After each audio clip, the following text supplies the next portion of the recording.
Ümmeti hattirim nani kanı yar olmağın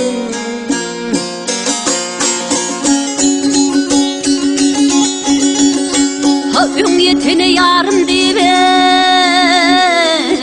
İdan bimar olmağın Öğüt bergindeni duşey duşa Ahır ölüm gelir başey başa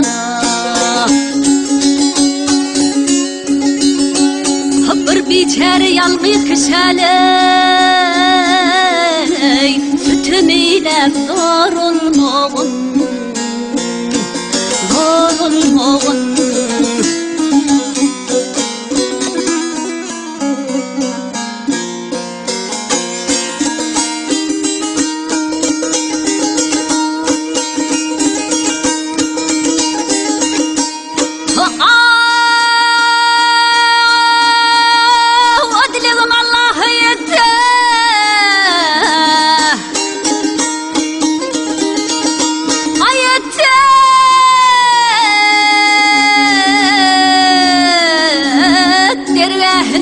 kabul etse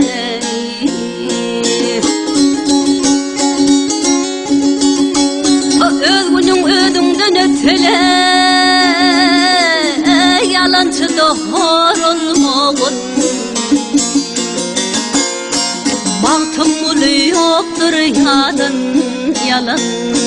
Durman geçer mumu gelin gelin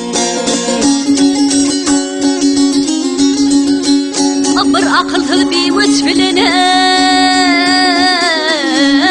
Din duş bulup dost olmağın Dost olmağın Dost olmağın ey dost olmağın